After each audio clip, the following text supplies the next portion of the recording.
ये सब दोगलापन है। शार्क टैंक के कई पिचेस को सुनकर अशनीर ग्रोवर ने यही कहा था, लेकिन इस तरह का डिसरेस्पेक्टिंग रिप्लाई सिर्फ अशनीर ग्रोवर की तरफ से ही नहीं आता था, बल्कि और भी ऐसे शार्क्स थे जो स्टार्टअप्स में बहुत तरह की कमियां गिनाकर उनको फंडिंग देने से इनकार कर देते थे। शार्क्स के अनुसार या तो उन स्टार्टअप्स का आइडिया बहुत ही वाहियात होता था, या फिर उन एंटरप्रेन्योर्स से ये कहते हुए दिखाई देते थे कि उनका ये बिजनेस मार्केट में चलेगा ही नहीं। लेकिन दोस्तों, आपको जानकर हैरानी होगी कि इस तरह के कई ऐसे स्टार्टअप्स हैं जो शार्क टैंक इंडिया सीजन में रिजेक्ट होने के बावजूद आज करोड़ों का प्रॉफिट कमा रहे हैं। जी हाँ, इसलिए आज हम आपको 10 ऐसे स्टार्टअप्स के बारे में बताएंगे जिनसे सभी शार्क्स ने अपना हाथ खींच लिया था, पर आज उनका प्रॉफिट देखकर हर कोई हैरान है। इस लिस्ट में लास्ट वाले स्टार्टअप ने तो सारे रिकॉर्ड ही तोड़ दिए हैं, इसलिए वीडियो को एंड तक जरूर देखना। हमारी आज की सूची में पहला नाम है एग्री टूरिज्म। दोस्तों, खेत खलिहान और हरे भरे लैंडस्केप से आपको जोड़ने और गांव के जीवन का खूबसूरत एक्सपीरियंस दिलाने के लिए पांडुरंग तावड़े ने 2003 में एग्री टूरिज्म नाम के एक बहुत ही अमेजिंग कॉन्सेप्ट की शुरुआत की, जिसके तहत आप गांव की शांत और कंफर्टेबल लाइफ को एक्सपीरियंस कर सकते हैं। आप खेतों में हल चला सकते हैं, तरह तरह के पौधे लगा सकते हैं, साथ ही आप गाय का दूध निकाल सकते हैं, बगीचों से ताजे फल तोड़ सकते हैं और तालाब से मछलियां भी पकड़ सकते हैं। यानी कुछ दिनों के लिए आप कंप्लीट फार्मर वाली लाइफ का मजा ले सकते हैं। इस यूनिक कॉन्सेप्ट की वजह से पांडुरंग तावड़े को इंडिया में एग्री टूरिज्म का पायनियर भी कहा जाता है और इन्हें देश के वाइस प्रेसिडेंट के हाथों से नेशनल टूरिज्म अवार्ड 2010 से भी सम्मानित किया गया था। एग्री टूरिज्म अर्बन एरिया में रहने वाले लोगों के लिए बहुत ही ज्यादा इंटरेस्टिंग है, इसीलिए इसे और भी बड़े लेवल पर ले जाने के लिए इसके founder shark tank India season 1 में फंडिंग के लिए आए। दोस्तों, उनका ये कॉन्सेप्ट शार्क्स को बहुत ही ज्यादा पसंद आया था, लेकिन उसमें इन्वेस्ट करने से हर किसी ने इनकार कर दिया था। ये कुछ ऐसा ही है जैसे कि देश के किसानों की हर कोई तारीफ करता है, उनको सम्मान देने के लिए किसान दिवस मनाया जाता है, लेकिन जब बारी आती है उनकी मदद करने की तो हर कोई अपना हाथ खींच लेता है। खैर, पांडुरंग तावड़े तो यहाँ से खाली हाथ लौट गए, लेकिन नमिता थापर को शायद उनके स्टार्टअप में फंडिंग ना करने का पछतावा हो रहा था, इसलिए वो बाद में पहुंच गई एग्री टूरिज्म के फॉर्म पर, वहां खेती की हल चलाया और गांव की जिंदगी का एक्सपीरियंस लिया, जो उन्हें इतना पसंद आया कि उन्हें इन्वेस्ट करने पर मजबूर कर दिया। तो दोस्तों, भले ही एग्री टूरिज्म को शार्क टैंक से फंडिंग नहीं मिली, लेकिन आज जो भी फार्मर्स इससे जुड़े हुए हैं वो सालाना 15 से 16 लाख का प्रॉफिट कमा रहे हैं। हमारी आज की सूची में दूसरा जो नाम है वह है अर्बन मंकी।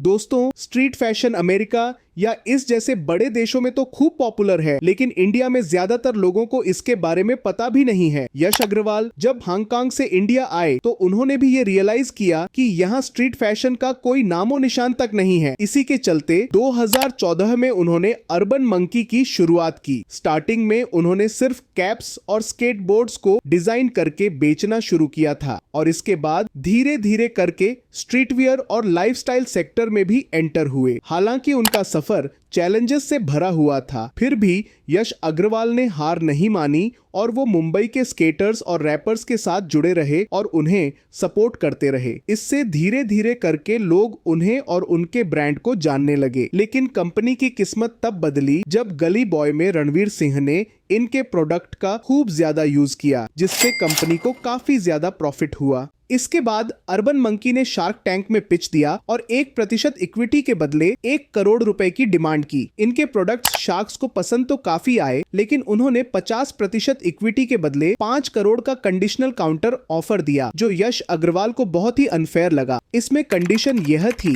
कि यश अपने ब्रांड के अंडर प्रोडक्ट्स जैसे कि टी शर्ट्स, जीन्स और वॉचेस जैसी एक्सेसरीज की जगह सिर्फ कैप्स और ग्लासेस पर ही फोकस करेंगे, क्योंकि शार्क्स का मानना था कि ये ब्रांड सिर्फ कैप्स और ग्लासेस की कैटेगरी में ही सक्सेसफुल हो सकता है। इसलिए अपने प्रोडक्ट्स पर भरोसा करते हुए यश ने शार्क टैंक से खाली हाथ एग्जिट ले ली और इसके बाद जुट गए अपने प्रोडक्ट्स को और भी बेहतर, स्टाइलिश और कंफर्टेबल बनाने में। आखिरकार इनकी मेहनत रंग लाई, जिसके चलते सभी शार्क्स को गलत साबित करते हुए इनकी सेल्स 3 गुना तक इंक्रीज हो गई और जहां ये पहले महीने सिर्फ 1 करोड़ रुपए की सेल कर रहे थे, अब वो बढ़कर 3 करोड़ रुपए हो गए हैं। हमारी आज की सूची में दूसरा जो नाम है वह है ठेका कॉफी। दोस्तों, इंडिया में कॉफी के दीवानों की संख्या करोड़ों में है, लेकिन बहुत से लोग स्माइली और डेकोरेटेड कॉफी को देख देख कर बोर हो गए हैं। इन्हीं में से एक हैं भूपिंदर मदान, जिन्हें कॉफी पीना तो काफी पसंद था, लेकिन वो जहां भी जाते हर जगह उन्हें कॉफी एक स्माइली के साथ मिलती, जिसको देखकर वो बहुत ही डिसअपॉइंट होते, क्योंकि उन्हें कॉफी में भी एडवेंचर चाहिए था। इसलिए उनके दोस्त ने सुझाव दिया कि क्यों ना वो खुद का एक कॉफी बिजनेस शुरू करें।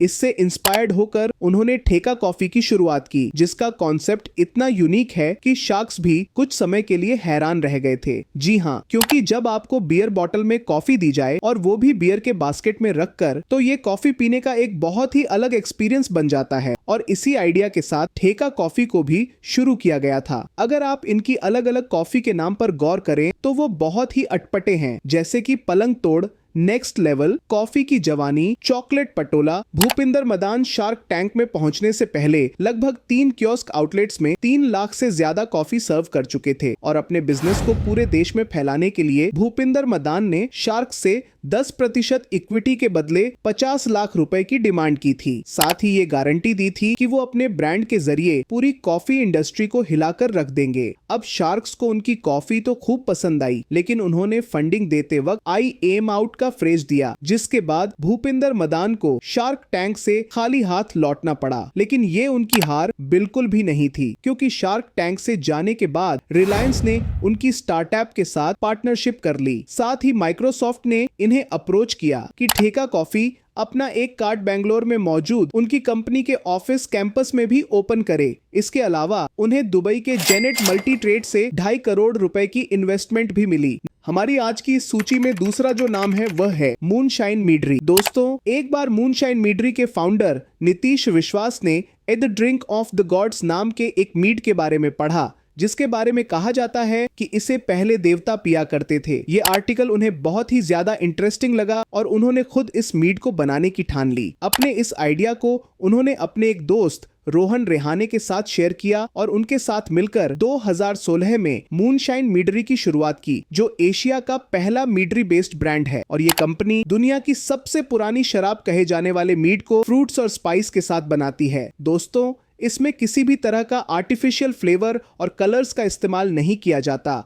और कमाल की बात यह है कि इसके 330 मिलीलीटर की बोतल में सिर्फ 6.5% ही अल्कोहल मौजूद होता है। शार्क टैंक में सभी शार्क्स को इनका प्रोडक्ट तो बहुत ही पसंद आया, लेकिन किसी के साथ भी उनका डील फाइनल नहीं हो पाया, जिसके चलते उन्हें खाली हाथ ही लौटना पड़ा। अब भले ही कंपनी के फाउंडर्स शार्क टैंक से निराश होकर गए, लेकिन लोगों ने मूनशाइन मीडरी को अपना भरपूर प्यार दिया और देखते ही देखते इनकी मीड की सेल्स इंक्रीज होने लगी। जहां पहले ये ब्रांड साल में 2.5 करोड़ का बिजनेस करता था, अब वही नंबर बढ़कर 3 से 4 गुना हो चुका है।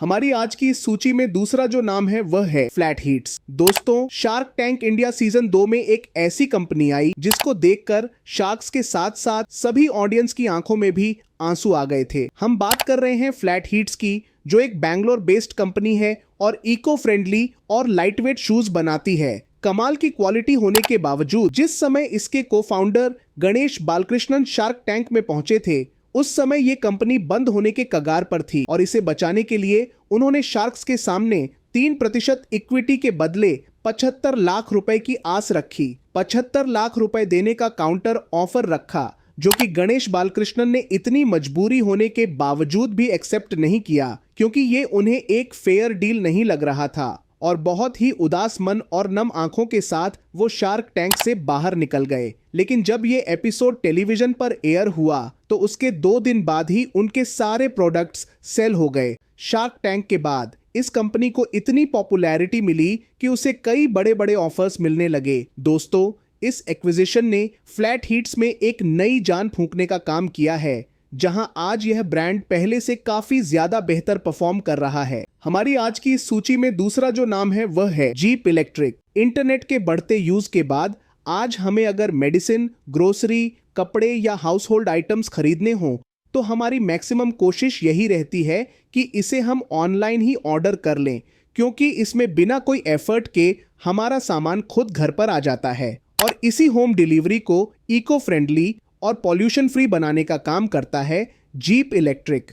अपने इस आइडिया को नेक्स्ट लेवल पर ले जाने के लिए इसके फाउंडर्स राशि अग्रवाल और आकाश गुप्ता शार्क टैंक पर आए थे। बता दें कि इनके इलेक्ट्रिक स्कूटर एक सिंगल चार्ज में 120 किलोमीटर तक चल सकते हैं। साथ ही ये 250 किलो तक का वेट कैरी कर सकते हैं, जो किसी भी कुरियर पर्सन के लिए सफिशिएंट है। शार्क टैंक पर इन्होंने 1% इक्विटी के बदले 2.2 करोड़ रुपए की आस रखी थी। अब शार्क्स को इनका प्रोडक्ट तो काफी पसंद आया, लेकिन उन्होंने साफ साफ कह दिया कि इस बिजनेस में पैसा नहीं है और कोई भी शार्क इसमें इन्वेस्ट करने को राजी नहीं हुई। इस डिसअपॉइंटमेंट के बाद भी फाउंडर्स ने हार नहीं मानी और लगातार अपने बिजनेस को आगे ले जाने के लिए काम करते रहे। आखिरकार इनकी ये मेहनत रंग लाई, जिसकी बदौलत नॉर्दर्न आर्क ने इन्हें $10 लाख का लोन दिया था ताकि ये अपनी सर्विसेज को एक्सपेंड कर सकें। कमाल की बात यह है कि जहां पहले इस कंपनी का सालाना रेवेन्यू 5 करोड़ रुपए था, वो आज 25 गुना बढ़कर 125 करोड़ रुपए हो गया है। हमारी आज की इस सूची में दूसरा जो नाम है वह है एक्सपीरियंशियल एटीसी। दोस्तों, ये भी एक ऐसी सक्सेसफुल कंपनी है जिसे शार्क्स ने बिना फंडिंग के बाहर का रास्ता दिखा दिया था, जिसे मुंबई के करण भारद्वाज और प्रशांत पांडे ने मिलकर 2017 में शुरू किया था। ये 3D holographic display, 3D billboards, projection mapping, life size kinetic structures और मैजिकल एलईडीज जैसी टेक्नोलॉजी का यूज एडवर्टाइजमेंट के लिए करते हैं, जिसको देखकर शार्क्स काफी इम्प्रेस्ड हुए थे। कंपनी की आस थी 2 करोड़ रुपए के बदले 4% इक्विटी, लेकिन शार्क्स को लगा कि ये बिजनेस स्केलेबल नहीं है। इसीलिए सबने आई एम आउट का फ्रेज कहकर डील से अपना हाथ पीछे खींच लिया और फाउंडर्स को निराशा के साथ घर लौटना पड़ा। लेकिन इसके बाद नवंबर 2022 में इस कंपनी ने pre series A funding round में $350,000 की फंडिंग रेज की, और जहां पहले इसमें सिर्फ 12 लोग काम कर रहे थे, शो के एयर होने के बाद ये 60 से भी ज्यादा हो गए। शार्क टैंक का एपिसोड एयर होने के बाद इस कंपनी को काफी पॉपुलैरिटी मिली और इससे नए नए क्लाइंट्स जुड़ने लगे। इसके चलते जहां फाइनेंशियल ईयर 2022 में कंपनी का रेवेन्यू सिर्फ 3 करोड़ 46 लाख रुपए था, वो 2023 में बढ़कर 7 करोड़ 60 लाख रुपए हो गया। तो दोस्तों, ये थी वे कंपनीज जिन्हें शार्क्स ने फंडिंग देने से इनकार कर दिया था, लेकिन आज ये मार्केट में धमाल मचा रही हैं। शार्क टैंक इंडिया सीजन 1 में जितनी भी कंपनीज को फंडिंग देने के लिए कहा गया था, उनमें से अब तक सिर्फ 40% को ही फंडिंग मिल पाई है, और यही कहानी शार्क टैंक इंडिया सीजन 2 के साथ भी है। तो सवाल उठना लाजमी है, क्या यह शो एक धोखा है? जिन कंपनियों को इन्वेस्टमेंट मिली है वे आज कहां हैं? हमारा यह वीडियो भी जरूर देखें। अब आप हमें कमेंट करके बताइए, इनमें से कौन सा बिजनेस आइडिया आपको सबसे कमाल का लगा। बाकी आज के लिए बस इतना ही।